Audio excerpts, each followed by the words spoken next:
What was the worst, most damaging way you took revenge? A neighbor who I never met accused me of trying to stab her dog through a double fence this winter. They have a wooden 6-foot stockade fence surrounded by a 4-foot chain link fence. The dog was injured on something in their backyard and required several stitches, which resulted in a large vet bill that they couldn't afford. They concocted the story that their animal-hating neighbor did this and began a fundraiser and raised quite a sum of money. Way more than the bill was. I had no idea about this whole drama until a friend in the police department told me of what this wacko was accusing me of. So once I found out, I requested a copy of the police report where the neighbor stated that the dog was hurt in their yard. There wasn't any blood or human footprints near the fence etc. And I posted it to the fundraising site. She lost friends and reputation for $400. Not exactly the worst revenge, but I think it's funny. My ex-mother-in-law was one of those a wife serves her husband and does everything kind of people. She always criticized me, my housework, the meals I cooked, etc. I decided to get even by filling a sock with the dust from my vacuum canister. Every day I'd stop by her house and take a moment to shake the sock around her house. It left dust everywhere. The floors were the easiest. Everyone's socks would get dirty from walking around. Her husband was noticing she wasn't doing her duty. The best was when I went and shook dust all over her couch pillows and returned that night. I made a show of flopping down on the couch from being so exhausted from work. Dust went everywhere. Her husband was like, "What the hell? Don't you ever vacuum?" This is my dad's story from when he was a kid. He was walking down the road one day when a bunch of kids in their late teens pulled up in a car and sprayed him with a fire extinguisher. He blew it off as a joke and thought it was pretty funny. 5 minutes later the same kids circle around and spray him a second time. This time my dad took note of the license plate number, make and model of the car and proceeded to track it down and find out where the kid lived. That night he went to the kid's house and threw a fire extinguisher through the car's windshield. When I was 11 there was a guy in the year above me that used to be a bully. He would stand over everyone and he was massive for a 12-year-old. One day after doing physical education class, I went to get changed into uniform in the changing room that was backed onto his classroom. Just my luck this douche happens to be in there. What are the odds? Anyway, a few words are exchanged before he shoves me really hard into all these school bags that were stored in there and leaves. When I dusted myself off, something caught my eye. It was his bag. His mum had written his name in big bold letters, so I thought FCK him and had a look, and to my great joy discovered the sickest Dragon Ball Z card collection. He was a rich kid as well as a bully and had them at school to show off. So yeah, I stole them and never looked back. After school I seen him crying like a bitch telling his mum that they are missing. Edit. Yes, my English isn't the best, I'm sorry. I screen capped photos from my wife's lover's Facebook and sent them to the school administration because he was a teacher and posting pics of your student's test then making fun of them is not cool at all. He was fired at the end of the year. Edit. After his dismissal, I divorced her and got her removed from her position at a daycare because it was a church-based facility with morality clauses for employment. All it took was a conversation with the pastor and she was phased out at the first available opportunity. I used to have a feral cat living behind my apartment building.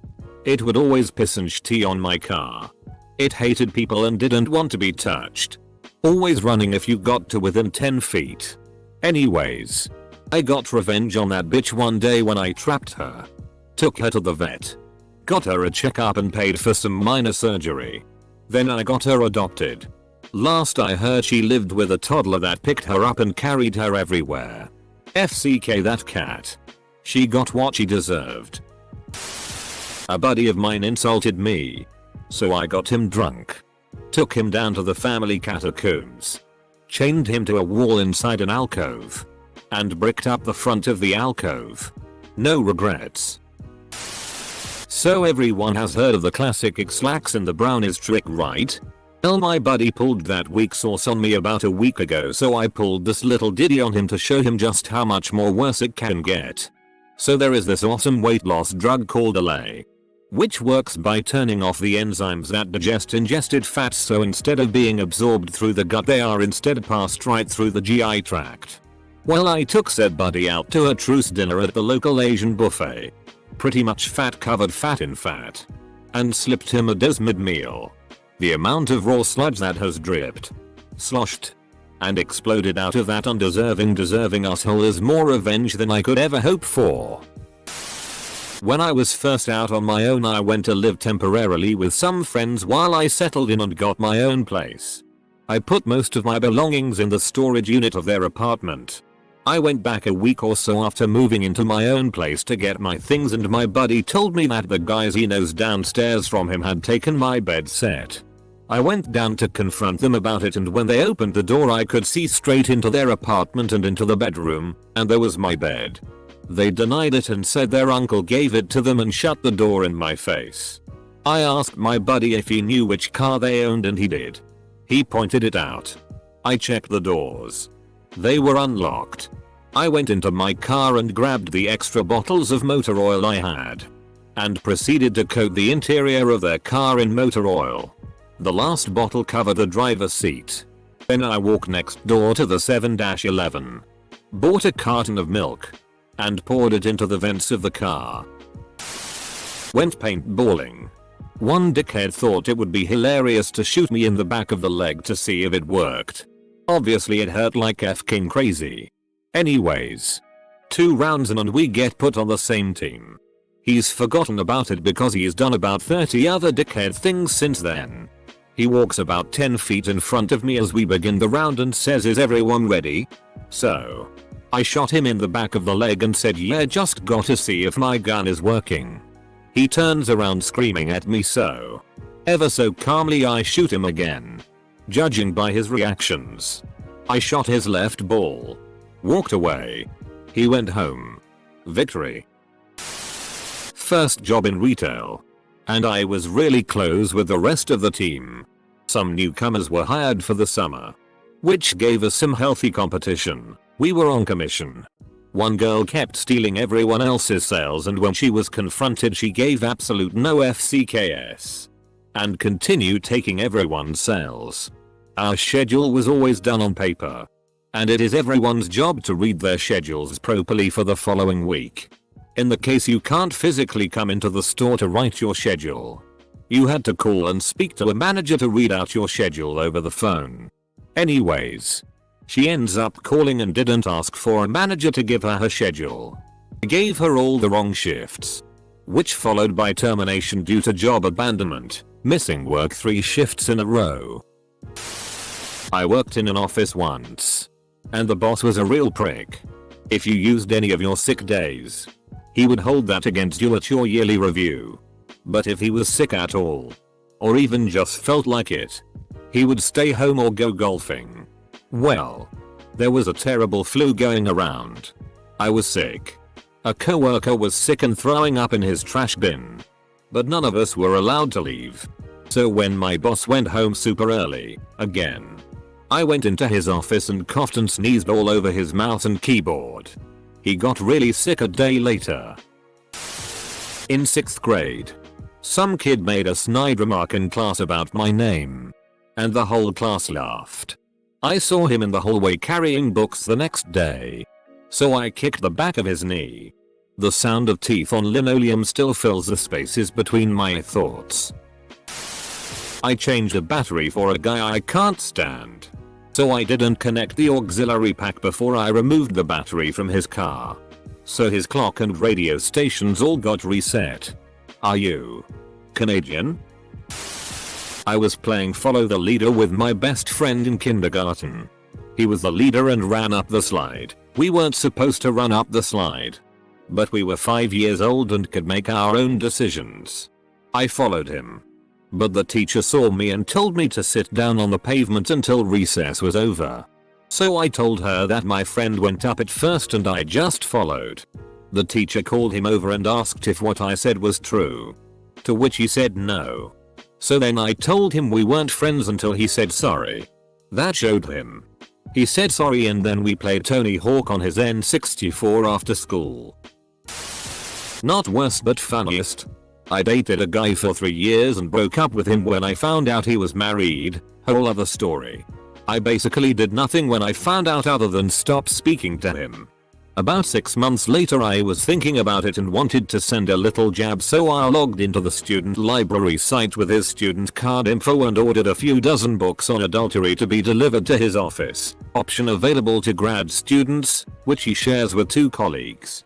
He's a computer science major, so the books were definitely not part of his studies. It was little but gave me a laugh. Wait. 3 years? Not me. But my brother has always been one of those evil geniuses thinking 10 steps ahead of everyone else. In kindergarten he went to a fancy private school and used to get picked on a lot for wearing glasses. The one time he actually fought back in self-defense. He got sent to the principal's office and lost recess privileges for a week. This was in January. He held on to that resentment all year. Fast forward to the last day of school. My brother consumes as many liquids as he possibly can. And then doesn't use the bathroom all day. In the last hour of the day, he sneaks into the principal's office and pees everywhere. We're talking all 4 walls, floor, and ceiling.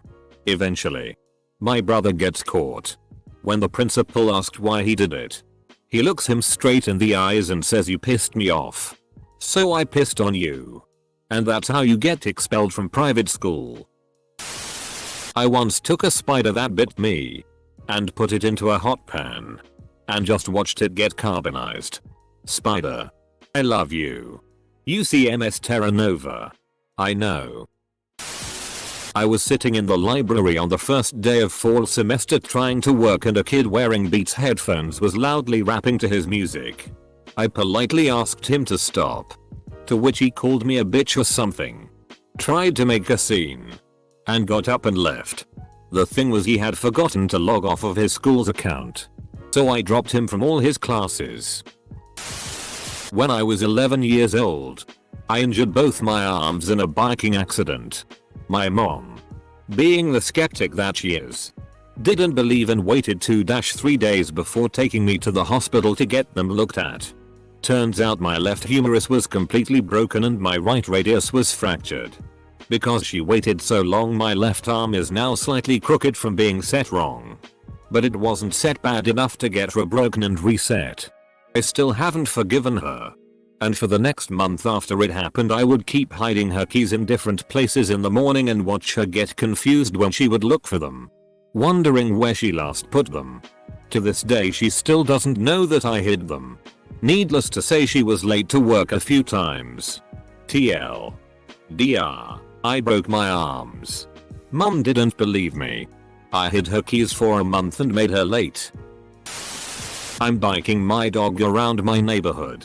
Some guy almost runs me over with his SUV while laughing and turning onto his driveway. I have to jump off my bike to avoid him. I get really pissed off and start punching and kicking his car like a meth addict and a wall. He gets scared and stays inside his car. I walk to the back and pull out my pocket knife and put a huge gash along his back door with a huge grin on my face just to freak him out more. I go back to my bike with my dog waiting patiently because he's never seen me that mad, and we bike home together towards the sunset. I posted links to the bondage website my ex-girlfriend did a few shoots with to online reviews of the legit business she ended up working for after getting her life straight. Sounds pretty awful. Huh. I still wish I hadn't done it. But she had just tried to get me fired when she discovered I had moved on by telling completely fabricated stories. I mean, stories with no basis in truth. I have children. Trying to get me fired was evil. I texted after the posts with exactly this: telling lies to get people fired is lame. Dude. Truth works so much better. Link to her company's reviews. I really shouldn't have. But I was angry and it felt like self-defense at the time. April Fool's Day this year. I had several friends send fake texts to another friend, let's call him Steve, who lives in a different state. The texts were pretend responses to an imaginary ad offering free kittens. Steve somehow figures out it was me. He then goes to a popular classified site and posts 3 separate ads with my number attached. Free puppies. free kittens, and a free 42 flat screen TV. I start receiving a flood of calls, texts, and voicemails. I was contacted by well over 150 interested individuals in the first couple hours. I frantically tried to think of how I was going to get him back. And then it hit me. I responded to everyone by saying sure, it's still available. Come by anytime tonight after 5. I'm Steve. Here's my address. Except that I didn't always say 5, I told people to come at different times. Steve had a steady stream of angry, disappointed visitors that evening from 4 to 10 p.m. TL. Doctor, my friend, puts fake classifieds online with my number, and I send them all to his address. Once when I was at school, this annoying kid used to sit next to me and copy my work. For a while I let it happen despite being pissed off at the same time. Anyway, one day I was in a particularly bad mood and he was up to his usual tricks. At this point he wasn't even being subtle about it and he just casually reached across and started pulling my sheets of paper closer to him. I snapped and said, just take my FCKing work. I put my hand flat on the sheets of paper and viciously slid them along the desk in his direction. Letting go of them swiftly, air got underneath the paper and they lifted up in the direction of his face. One corner of a sheet of paper flung straight up into his eyeball and I immediately thought, FCK. What have I done? After crying for a bit, he moved his hand away and his eye was bloodshot right next to his iris. To this day his eye still looks the same and I'm ridden with guilt whenever I see him. To this day his eye still looks the same. So when did this happen? Yesterday? My friend's sister saved her used tampons and scattered them around her ex-BF's car after breaking into it one night. So, she left plenty of DNA evidence in case he pressed charges. Years and years ago I had a connection for satellite card programmers. I had friends and such that I would get them for. A friend's dad wanted one, so I got him one. I think they were around $100. I didn't collect money from him right away. Called him a couple times to collect and he decided he wasn't going to pay me because he couldn't figure out how to program his cards. Not really my problem. Called him a few more times. He just flat out refused. Then told me he was going to call the police and let them know I was selling satellite programmers. He had made his money in software so thought he could do whatever he wanted. I hate assholes like that. I was 19 or so and $100 wasn't exactly expendable. So I put brake fluid in spray bottle and completely coated his new Escalade. Never saw my $100. Still hang out with his kid to this day. TL. DR. Don't blame me because you can't program your satellite. There was this jerk that used to make it his personal mission to make my life miserable in school. I was quiet and never really bothered anybody. But for some reason that sort of thing set him off. I got back at him by keeping everyone at arm's length and developing a bitter and cynical view of the world. I spoiled Breaking Bad for my friend because he was being a dick. I'll never forgive myself. Get the poop in the butter guy here. A sap. My ex-GF's neighbor was always accusing her of not picking up after her dog. One day my ex opens her front door. And many piles of dog poo are there on the step, obviously put there by the neighbor. Ex then takes a bucket, puts all of the turds inside, fills the bucket with hot water, and walks to the neighbor's house. When the neighbor answers the door, my ex throws the hot bucket of dog tea water in the lady's face and into her house. My ex was arrested for assault. Edit. Clarity. Sounds like your ex should have picked up after her dog. When I was in the 5th grade there was this chump who always teased me. One day outside of school I ran up to him and kicked him as hard as I could in the balls and I remember hearing him scream as I walked away like a badass. Years later his parents ran into my parents at a restaurant and blamed me for their kid's testicle issues he still has. Years later I kind of feel bad about it. But he was a pig-faced dick.